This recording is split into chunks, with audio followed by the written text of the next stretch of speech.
mbokk yi ñu ngi leen di nuyu bu baax amati mbégte lool di ànd ak yéen ci seen émission le débat du jour tey di suñu daje bu njëkk ci ayu bés bi ndax tey la altine ñu nar a waxtaane mbirum politique rawatina coow li ñu fi yëkkati woon fan yi di ko tuddee coowu Sénat bi nga xam ne dañu waxoon ne moom lañ fi président Macky Sall nar a andiwaat moom président Macky Sall sax yëkkati ci kàddoom la mu xamle moo di Sénat moom bokkagul ci li mu xalaat ne mën na ñëwaat ci réew mi waaye booba tamit wax na ci ne lii di Haut Conseil des collectivités locales mébét la boo xam ne bu sañoon aussi mu am ci réew mi ñenn ñi ne Haut Conseil des collectivités locales du lenn dul Sénat bu jox beneen tur ñeneen ñi ne déedéet ndax boo xoolee acte 3 de la décentralisation ni ko président Macky Sall tëggee moom Haut Conseil des collectivités locales mën na ci am njëriñ lool lu ci mënti am moom lañ nar a waxtaane tey mbokk yi ci seen émission le débat du jour ma am mbégte lool di ci ànd ak Ndiamé Diouf moom cadre la ci parti bi ñuy woowee Alliance pour la République muy parti bu président Macky Sall Ndiamé maa ngi lay nuyu di la dalal jàmm. Moustapha maa ngi lay fel. ngay jàkkaarloo ci ak waxtaan wi ak Malick Niass moom mi ngi bokk ci cellule des cadres bu parti wu Idrissa Seck muy parti réew mi Malick Niass dalal jàmm. maa ngi lay fay di la nuyu di nuyu sama vis-à-vis bi également Ndiamé Diouf bu APR. yaa yor kàddu gi yow Malick ci yow la ñuy des coowu Sénat maa ngi koy wax sànq tudd nañ ko fi lu bari ba ñu bari commencé woon di dal ci kaw Macky Sall ne Sénat moom waru fi ñëwaat xam na ne Sénat du fi ñëw kon mën nañ def comme di tubaab yi wax ne le débat est clos jëratul wax. aouzu billahi mina sheytaani rajim bismillahi rahmaani rahim rabbi israh li sadri wa yassir li amri wahlul uqdatan min lisaani yafqahu qawli. maa ngi lay nuyu sëñ Moustapha ci invitation bi di nuyuwaat encore une fois de plus suma xarit Ndiamé nga xam ne vraiment am nañ ay relations yu normales en dehors même de la politique. question Sénat bi ñoom waa APR ñoo ko sulli ñuy wax ndax Sénat bi dina ñëwaat wala du ñëwaat. wax nga ne président nee na dafa bëgg indi au conseil. ay appellation la man bi may def maîtrise droit public université Anta Diop sama sujet de mémoire maîtrise le Sénat la point et sujet bi professeur bu ñu wax Samba Thiam professeur agrégé moo ma ko joxoon. ma traité ko donc mbiru Sénat dafa bëri ay tur yu bëri maanaam mën nañu ko tuddee Sénat. mën nañ ko tudd comme États-Unis ak France ñooñu Sénat mën lañ koy wax mën nañ ko tuddee conseil des collectivités am na ci pays sous-région yi comme demee ay Burkina je crois wala Bénin awma exactement maîtriser tuma kii mais am na conseil des collectivités locales au conseil également des collectivités locales. kon pour yow tur bi moo changé mais coow li moom mi ngi fi ba léegi. mais coow bi ba léegi mu ngi fii. donc appellation la rek mooy changé. waaye ak lu si mënti am yaakaar naa ne. maanaam du ma bëgg a dund daal genre comme ni président Macky Sall di doxalee ay mbiram tout le temps rek def ballon lu sonn daal loolu. d'accord dinañ ñëw léegi ci waxtaanu appellation boo ko tudd Ndiamé Diouf est-ce que finalement du débat bi dañ ko posé rek pour def li sëñ bi Niass wax léegi mooy def ballon de sonde xool ba xam population bu leen cuqalee mbirum Sénat nan lañ koy gisee finalement ñu gis ne population bi ni mu waxee àndu ci ñu deltu ci ginnaaw. jërëjëf Moustapha maa ngi lay gërëm ci invitation bi. di nuyu sama vis-à-vis sama frère Malick Niass nga xam ne moom laa seqal débat tey bi dama bëggoon tàmbale pour préciser benn affaire rek ndax Malick def ne APR moo sulli Sénat bi. yéen waa APR yéen a ko fi wax. te dafa demewu ni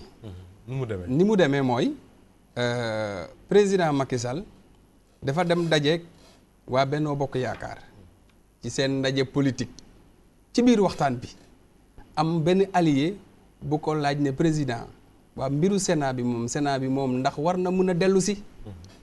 mu ne ka su fekkente ne yéen jàpp ngeen ne Sénat bi war na mun a dellu si mën nañ poser question bi mën nañ cee waxtaan. mën nañ ko waxtaanee. xam nga nag poser question bi waxtaan ci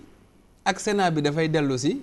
vraiment diggante ñaar yooyu am na différence bu mag a mag a mag. moo tax. ma doon def boobu précision du APR. benn allié moo posé woon question bi président Macky Sall répondre ci loolu. est-ce que ñoom allié aussi mënuñu def li mu wax nii ballon de sonde xool ba xam.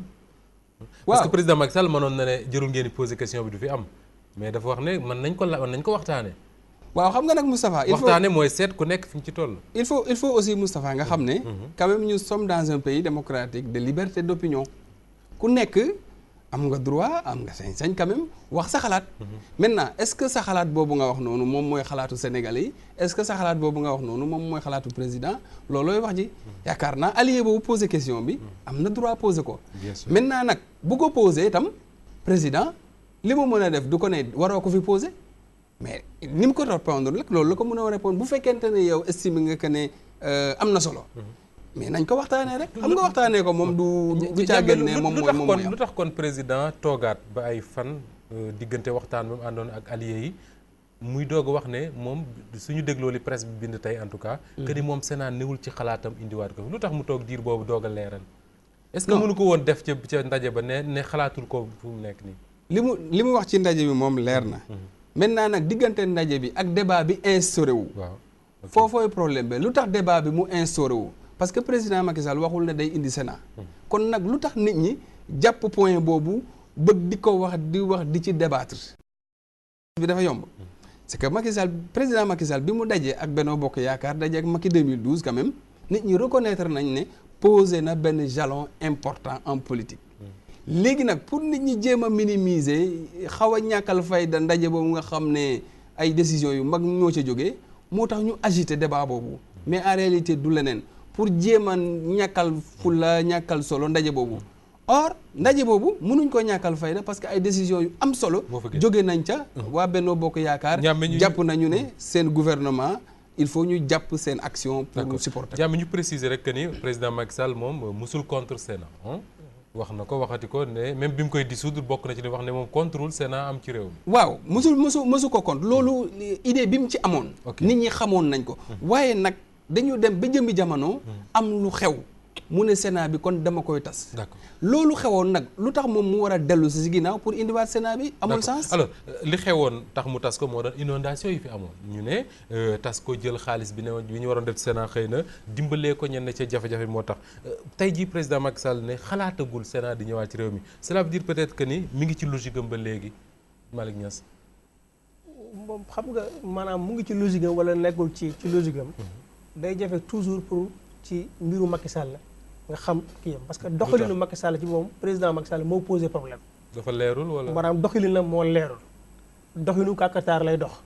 maanaam ensuite sax lim lay indiqué comme yoon ak lim bëgg a def toujours day am jiixi jaax loolay tax nit ñi bu benn idée jógee surtout jógee ko ci moom wala mu jógee ko ci ay ñoñam classe politique bi nga xam ne ñun ci lañ nekk notamment l'opposition dañ ciy def d'abord attention. mais dama bëggoon sax leeral maanaam ku dégg ni ñuy tegee débat bi ak ni ngay poser question yi dafa mel ni que Sénat dafa bon te man jàpp ma ne Sénat dafa bon man journaliste bi ma doon damaa jàpp ne Sénat d'abord dañoo war a wax nit ñi lan mooy njëriñam mooy gannaaw bu assemblée dafay ab jàngat ba pare bu nekkee Sénat am na dañ koy yóbbu ci Sénat pour que Sénat bi def beneen jàngat. ci réew yu bari sax li ñuy woowee ay sage ay mag ay ñu am vécu ñoo cay nekk di loolu ci tànnin wi la loolu ci tànnin wi la maanaam rôle bi laa lay wax d'accord rôle bi mooy maanaam moo defaat beneen jàngat maanaam lépp lu jëm ci mbiru réew xam nga assemblée ñaar ay politique a fay nekk li ñuy wax majorité mécanique moo fay nekk bu ñu ñëwee question bi mën nañ koo bàkkale mais Sénat li nga wax d'abord ñi nga xam ne lañ fay tànn ñi leen di tànn ay grands électeurs la ñuy nekk mooy les conseils municipaux les conseils départementaux ñoo di tànn ba pare dafa am critères yoo xam ne moom la ñuy indi en général dañ naan ku am 40 ans la ñuy tànn pour nga nekk sénateur te ñoo leen tànn buñu pare ñu jël les anciens chefs d'État dugal leen ci loolu soo ko boolantee mooy Sénat moo tax nga yaakaar ne mën na am waaw su nekkee loolu mooy Sénat maanaam su nekkee ne ci loolu lañ jëm ne mooy Sénat loolu bonul d'accord léegi lii problème bi nag léegi mooy yéen est-ce que waxtaanee ngeen mbiru Sénat moom laa lay wax man ne léegi nag li problème bi mooy ndax opportunité bi ñëw na pour ñu indiwaat ko wala déet mooy question bi ma laaj mooy que Macky Sall bi nga koy dindi moom dafa am lu doon jonn muy problème muy jafe-jafe amoon inondation yi mu jël ko comme prétexte d'ailleurs sax boo fàttalikoo bi Macky Sall supprimé Sénat bi dafa ne Idrissa bi muy réagir le président Idrissa Seck dafa ne c'est une première bonne décision nga xam ne kon décision bu baax la décision bu opportun la ci bi ñuy supprimer waxtu bi ñuy supprimer Sénat parce que li doon solution urgence bi moo doon jox ñi nekk ci ndox mi ay jumtukaay saafara leen seen jafe-jafe waaye suñ sukkandikoo ci contexte boobu ba léegi mën nañoo wax ne Sénat bi jarul muy dellu si. ndax parce que urgence bi. contexte bi changé wul. tey boobu ndox mi moo ñu sonal lool. urgence bi ne woon moo fi ne ba léegi. xam nga boobu ndox mi ñu sonal lool. mais tey dañu am déficit de pluviométrie mooy ndox mi dafa manqué. mbay mi dafa yéex. donc urgence bi mooy fexe baykat yi nga xam ne. seen mbir demee woon côté ba la nekk ca Bawol. ak ca biir Saloum ñu fexe dimbale d'abord baykat yi ci ay vivres de soudure. d'accord urgence bi mooy. question universitaire yi étudiants yi ñu am bourse gis nañ ci l'observateur tey bi. président ne l'université lui coûte cher. léegi nag te muy dëgg nag waaw te muy dëgg li si l'université lui coûte cher mu nekk université dafay jural xaalis bu bari. kon war fa indi Sénat. justement xam ne pour université lui coûte cher moom la Malick Niass wax njàmbe mu boole jafe-jafe yi am ci réew mi yëpp nee na taw moo ñu ndox moo ñu sonaloon ndax bëreem ndox amul fi mu nekk nii ak boole yeneen jafe-jafe ci contexte boobu moom président Macky Sall bu ñu sukkandikoo ci lu bëri wax moo di ne yéeneem mébétam mooy créer li ñuy woowee au conseil des collectivités locales d'abord njàmbe wax ñu au conseil des collectivités locales ak Sénat fan la différence bi nekk. waaw dama bëggoon préciser que ni xanaa Malick xam naa ne dafa gëj Saloum. wala boog dafa gëj Bawol. parce que bu fekkoon gëjul Saloum gëjul Bawol. kon du wax ne béykat yi dañoo am problème ndox macha allah. fi mu ne nii moom dafa mel ne ma lànk na du dellu. waaw moom gëj na Saloum lool. ndax fi mu nekk nii moom laa fa jógee ndax conseil départemental ci conseil départemental. Saloum waaw je suis conseil départemental ci conseil départemental. kon Malick d'accord donc waxtu wu nekk maa nga Saloum. kon bul waxee noonu ndox mi moom macha allah. ñi commencé woon di wax yaakaar ne moom nii ak nii yaakaar naa noppi nañu ndax yàlla def na taw bi ñëw na xam nga nag sénégalais moom naturellement dafa yàkkamti si yenn si waaw mais loolu nag moom les ndox maa ngi fi macha allah béykat yaa ngi béy président jàppale na béykat yi ci wàllu suud yi ñu ñëw ci débat politique je crois que loolu moom parenthèse la woon très bien moom dafa ñu ñëw ci au conseil des collectivités locales lan moo ko wutale ak Sénat gis nga ndax moom nee na appellation rek la waaw moom juriste la xam naa day def débat politique rek mais xam na ne au conseil des collectivités locales ak Sénat am na différence. lan mooy différence bi moom xam wax na léegi ne Sénat c'est pas mauvais en soi mais fii Sénégal ni ñu xamee woon Sénat baaxul parce que Sénat bi fi nekkoon yaakaar naa Abdoulaye Wade bu ma juumul 60%. Sénégal moom jëwam rafetul. ah 60% ci ñi ñuy fal la jëloon aakimoo ko ça veut dire que moom. ci 60% yooyu dina jël ku ko neex def ko ci Sénat bi 40% yi ñoom la ñu doon fal xam nga boobu moom affaire politique dëgg la mais boo jëlee au conseil des collectivités locales ñi nga xamante ne ñoom ñoo fay nekk mooy ñi nga xam ne ñoom la ñu fal ci gox-goxaan yi te ñooñu Malick réew mi am na ci ñoo xam ne fal nañ ko beneen parti am na ñoo xam ne fal nañu leen donc ñooñu ñooy nekk ci biir au conseil des collectivités locales. muy différence bu njëkk. muy différence bu njëkk. beneen différence bi mooy. tey jii boo xoolee Sénégal ñu ngi ci 557 communes. ak 42 conseils départementaux. boo ko boolee mu jox la 599 collectivités locales. waaw gis nga xel dafa mënul nangu nga am. institution yu toll noonu population bu toll noonu te mënoo leen defal benn cadre boo xam ne danañ mën di daje di waxtaan c'est-à-dire loolu dadul am sens sinon acte 3 de la décentralisation bi ñu tàmbali nii dañ ko nar a forcer parce que en réalité au conseil des collectivités locales boobu moom moo nar a nekk cadre de concertation ak de dialogue loo xamante ne ñu ngi koy def ci décentralisation ñu xool ndax baax na bu baaxee ñu maintenir ko bu fekkente ne am na loo xamante ne dañ ko ci am war a améliorer ñu améliorer ko mi ngi pour bala ñuy joxaat kàddu gi Malick Niass moom Malick mi ngi proposé sànq li muy woowee opportunité c'est-à-dire que Sénat bi baax na mais décision wu créé ko fi mu nekk nii opportunité bi nekku ci est-ce que au conseil de l'audiovisuel au conseil des collectivités locales am na opportunité bu war a tax ñu war ko créer. waaw xam nga fi mu nekk nii débat bi lan la. ndax au conseil des collectivités locales. moom ak Sénat ñoo yem. ma ne la déedéet du benn. loolu moom je crois que débat sur le Sénat. dañ koo war a teg ne affaire mbir mi leer na Sénat bi du suñ problème. lii nga xamante ne ci loolu la ñu jëm waxaguñu kañ lay doon parce que opportunité bi day ne maanaam date sangam lañ koy def. te loolu bañ àgg ci contexte loolu waxaguñu ko. d'accord tey. gis nga bien avant débat bi ñu koy agité président Macky Sall porté na le haut conseil des collectivités locales au niveau de la CEDEAO bi mu ko posé débat bi c'était tellement intéressant que finalement Union africaine moo jox mandat ak CEDEAO ñu réfléchir ci cadre boobu noonu ci maanaam ñaata lay coûter ci xaalis naka la war a fonctionner débat boobu déjà au niveau de l'Union africaine def nañ ko foofu noonu ba mu nekk loo xam ne c'est pertinent. D'accord. Maintenant au niveau du Sénégal débat boobu tam dafa war a nekk lu ñuy poser ndax wax naa la léegi ne 599 collectivités locales mënuloo ko am nii éparse te du ñu am fu ñu même si am na dajee association des maires ak association des élus yu demee noonu. mais xam nga association du institution. D'accord. te au conseil des collectivités D'accord. locales institution la en matière de décentralisation il faut mu am dialogue des institutions. Très bien. pour que ñu mën a approfondir la décentralisation. Alors, pour que décentralisation bi mën a. Malick Niass fii Ndiamé dugal waxtaan wi mooy acte 3 de la décentralisation liñ ci tudd liñ ci mébét yëpp mënul ñàkk ñu am kuréel goo xam ne ca la ñuy dajee est-ce que yow yaakaar nga ni kon conseil boobu conseil des collectivités locales boobu lu logique la ci contexte bi ñu nekk nii. il faut ñu am fu ñuy dajee man daal li ma jàpp man. mooy Sénat bi ak au conseil des collectivités locales bonnet blanc bonnet la. benn rek la maanaam mu ngi mel ni bonnet blanc ak blanc bonnet yëpp benn la. tànnin bi pratiquement benn la maanaam Wade peut-être pratique am bu ñaaw bu mu tax ñu sukkandiku ci def une mauvaise interprétation ci ñi mu doon di tànnee nit ñi mais man laata muy wax lan man wax naa ko nan la ñuy tànnee kii xam nga Sénat bi d'abord sax li gën a tax opportunité am di posé wu maanaam amul njëriñam soxlaaruñ ko moment bi ñu nekk mooy d'abord sax entre bi mu ko supprimer mais ñi ngi ci au conseil dafal ndànk bi passé nañ Sénat ñi ngi ci au conseil waaw au conseil bi li tax sax amul opportunité moment bi ñu nekk nii mooy conseil de la République pour les affaires économiques et sociales. waaw gannaaw bi ñu ko supprimer dañoo indi institution teg ko pour gérer une clientèle politique man su Sénat bi su ko conseil ba ñëw tey damay jàpp ne dafa amaat clientèle politique bu nekk ci touche bi parce que président bi mu nee na Macky Sall bi mu dajeeg waa Benno Bokk Yaakaar la débat bi jóg am na frustration yoo xam ne ba léegi casé guñu leen. am na journal bind sax ne président Macky Sall wax na ay mbokkam. mooy waa APR lii ñoom ñàmme ne leen poste politique yi moom 300 mënu koo weesu ci gis nga am na benn écrivain malheureusement décédé na bu ñuy wax Gerty bu bindoon ci Sénat dans les années 80 dans les ba 2004. mais mu ngi def Sénat bu njëkk bi la doon def kii bi. nee na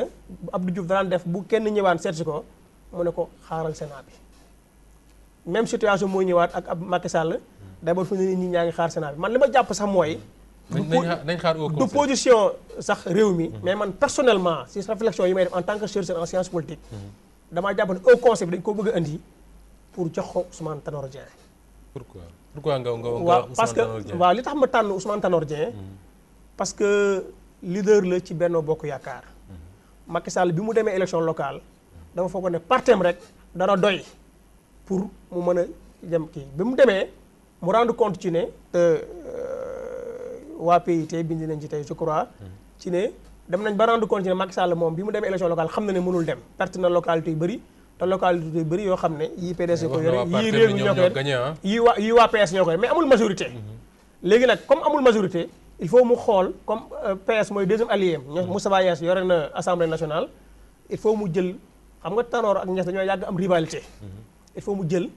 maanaam kuréel goo xam ne dana am dayoo assemblée bu ko jegee pour mu mën koo jox Ousmane Tanor Dieng pour defalee ko pour que PS renonce à leurs ambitions. mu continuer PS bañ a am candidat waaw bañ a am candidat mu continuer di leen garder d'accord man loolu en tant que chercheur